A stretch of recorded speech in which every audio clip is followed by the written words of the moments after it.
Assalamualaikum warahmatullahi wabarakatuh. Alhamdulillahirabbil alamin. Syukur kehadirat Allah Subhanahu wa taala yang memberikan kita nikmat hidayahnya sehingga kita bisa bertatap muka secara virtual. Yang saya hormati Bu Mual selaku dosen pengampu mata kuliah materi dan pembelajaran fikih MTS dan EMA. Serta yang tak lupa teman-teman yang ada di kelas PAIF semester 5 IAIN Kudus. Pada kesempatan kali ini izinkanlah saya untuk sharing bareng presentasi tentang strategi pembelajaran aktif fikih MTS dan EMA. Sebelumnya kita sapa-sapa dulu. Apa kabar nih teman-teman? Masih semangat ya? Kalau masih semangat, yuk kita simak bareng-bareng presentasi yang akan saya sampaikan. Semoga teman-teman bisa paham dan mengambil poin-poin yang penting dari presentasi kali ini. Oke, perkenalkan nama saya Mudar Masodikin. Saya mahasiswa IAIN Kudus, PAIF ya, teman-teman sudah kenal. Di sini ada teman di kelompok saya, ada Mas Dimas sama Mas Iza Maulana. Lanjut. Nah, kali ini kita akan bahas topik tentang strategi pembelajaran PAI. Tapi nanti di sini saya fokus ke topik saya, bagian saya yaitu penerapan strategi pembelajaran PAI di MTS dan MA. Oke, perlu teman-teman ketahui mengapa kok perlu adanya strategi pembelajaran ini ya, khususnya apalagi nanti penerapan ini. Bagian saya, banyak peserta didik mampu menyajikan tingkat hafalan yang baik terhadap materi ajar yang diterimanya. Namun pada kenyataannya mereka tidak memahaminya. Jadi ini siswa-siswa itu terkadang mereka hafal tentang sebuah materi, tetapi mereka belum bisa memahami apa yang mereka hafalkan itu. Dan ini perlunya kita untuk strategi pembelajaran yang aktif biar nanti teman-teman siswa atau murid nanti itu mereka bisa hafal juga paham. Dan perlunya ini kita nanti perlu strategi yang bagus untuk biar memahamkan murid-murid ya atau peserta didik. Oke, pembelajaran aktif.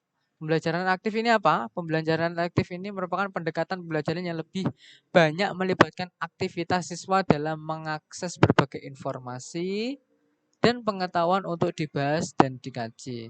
Jadi ini memang pembelajarannya aktif gak pasif. Kalau pasif kan ceramah dari pendidiknya, akan tapi peserta didik gak ada respon, ya gak aktif. Kalau pembelajaran aktif ini semua aktif. Dan ini ya siswa ini aktivitas siswa ini aktif juga. Misal ya kalau kita ada peserta didik, misal mata pelajaran fikih tentang sebuah materi apa, dalil apa, misal dalil halal dan haram. Nah itu, jadi siswa nggak hanya kita kasih ceramah kan, tapi coba anak-anak carikan dalil dari ini. Mereka langsung cari, coba pahami dari isi dalil tersebut, apa sih isinya. Dan ini nanti setelah itu baru kita bahas dan dikaji bersama-sama dari informasi yang murid-murid atau peserta didik dapatkan. Ini pembelajaran aktif. Nah, untuk prinsip dan ciri-ciri pembelajaran aktif ini ada 4 ya. Ada pengalaman, interaksi, komunikasi, refleksi. Dan tentunya ini untuk prinsip-prinsip ini untuk pengalaman ya, peserta didik mengalami secara langsung dengan memanfaatkan banyak indera atau bisa diajarkan untuk belajar mandiri. Pengalaman ya, mereka untuk belajar googling, searching dari kitab-kitab atau referensi-referensi ini. Mereka berpengalaman ya, mempunyai pengalaman. Interaksi ya, interaksi antara peserta didik itu sendiri maupun dengan guru, baik melalui diskusi, tanya jawab atau saling melempar pertanyaan atau melalui metode lain. Nah, ini interaksi, adanya interaksi untuk pembelajaran aktif ini. Jadi murid juga berinteraksi dengan guru. Contoh bagaimana Bu kok ada dalil ini?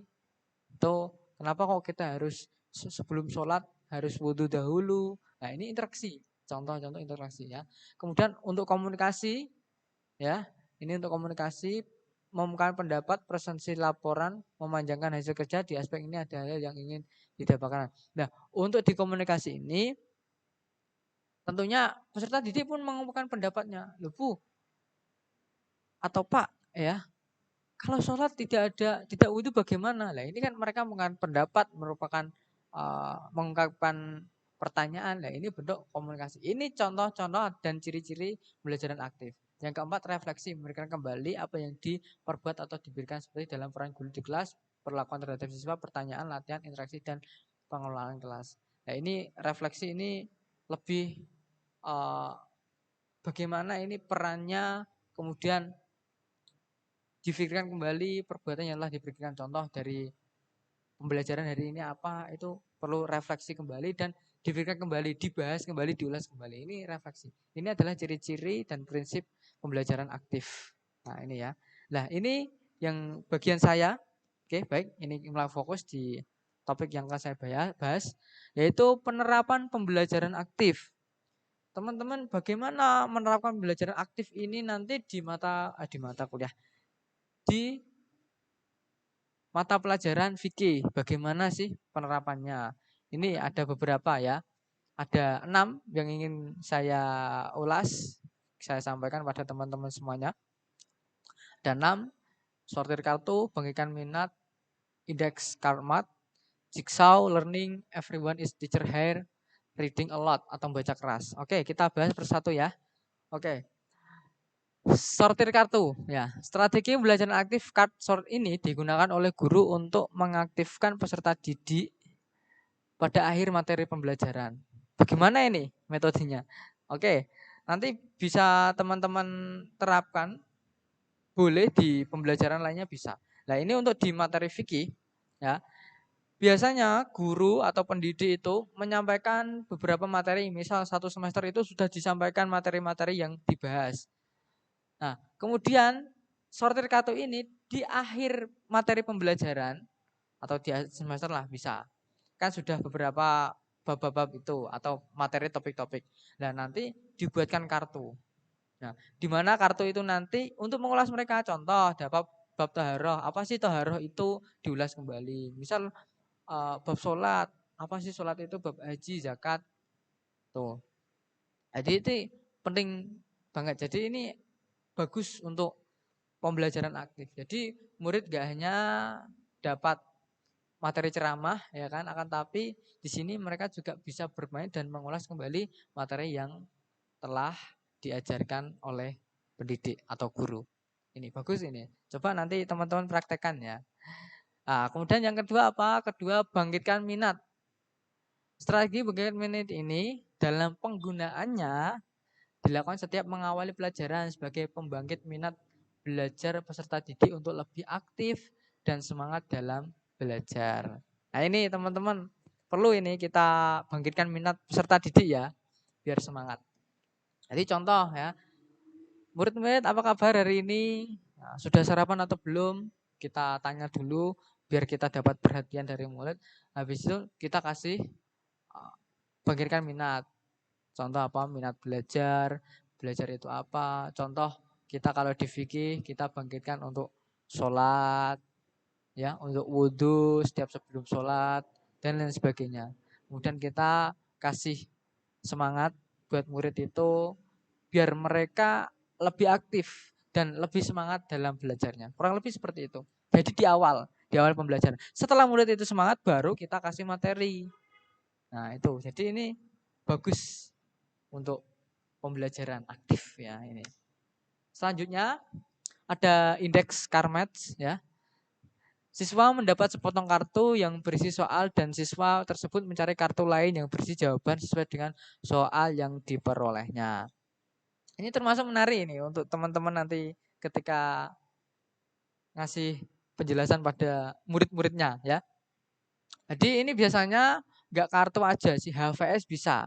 HVS di mana HVS itu ada soal, ya kan, misal soal apa toharoh itu ditulis. Habis itu nanti ada kertas lagi yang jawabannya toharoh itu. Toharoh itu adalah membersihkan, nah bla bla bla. Nah itu nanti ada 2 tuh. Dan banyak ya, nanti digabung-gabungkan.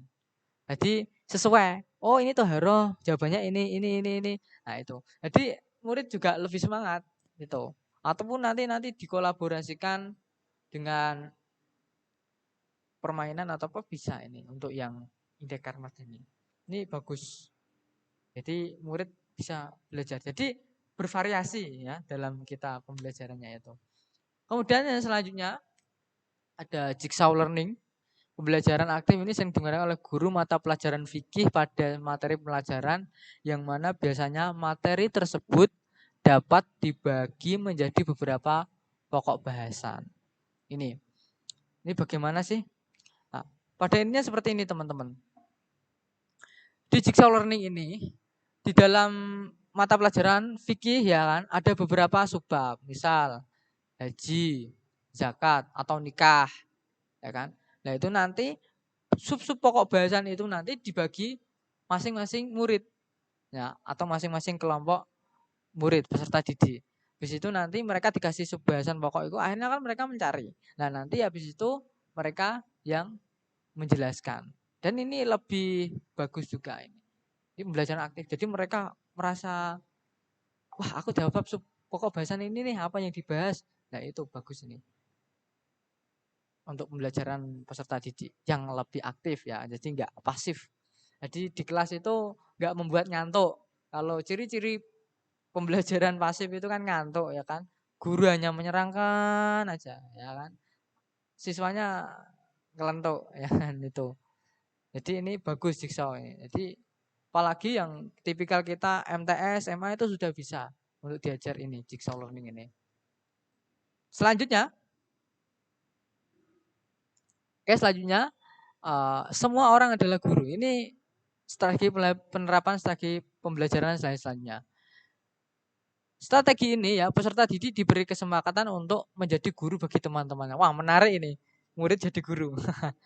Nah ini teman-teman, ini ternyata kalau teman-teman tidak ketahui, ini juga harus teman-teman ketahui ya ini. Ini juga strategi yang bagus. Jadi murid itu bisa menjadi guru dan semuanya, semua murid bisa jadi guru. Misal dalam satu kelas ada 20 anak, nanti gantian bisa menjadi guru. Nah, ketika mereka menjadi guru tentunya harus paham materi yang akan disampaikan. Tuh. Contoh ini ya. Contoh kita presentasi ini jadi guru. Misal materi bab nikah. Wah, nikah itu apa sih? Nah, pengertian nikah. Jadi murid yang akan menjelaskan itu harus paham tentang pengertian nikah. Lah, murid kalau ingin menjelaskan di depan kalau tidak tahu kan kesusahan. Maka dari itu kalau ini menjadi guru ya kan, strategi ini diterapkan, maka murid jadi guru seakan-akan dia jadi guru beneran belajar. Akhirnya pun teman-teman yang dijelaskan pun mudah menerima materi yang disampaikan. Nah, itu menarik ini. Nanti coba teman-teman praktekkan ya. Ini everyone is a teacher here. Nah, semua adalah guru. Jadi bisa jadi guru semuanya dan mengetahui. Bagus ini strategi ini untuk terapkan. Kemudian ada reading a lot, ya, membaca keras, strategi pembelajaran yang paling sering digunakan pada mata pelajaran fikih karena cocok digunakan ketika ada materi yang berkaitan tentang dalil-dalil yang berkaitan dengan materi yang diajarkan. Nah, ini untuk membaca keras ini biasanya diterapkan oleh guru-guru itu.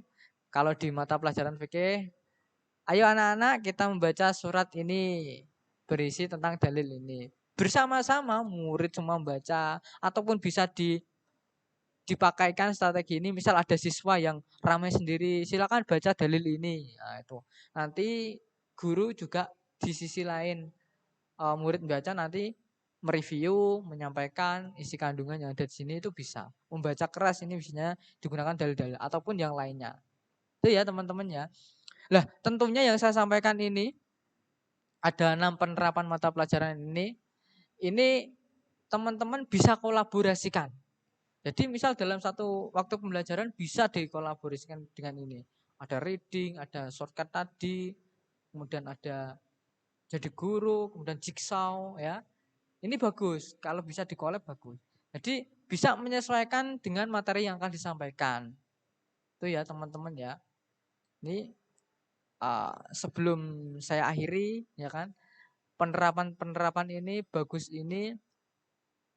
Silakan nanti teman-teman bisa praktekkan, kita praktekkan bersama-sama dalam pembelajaran.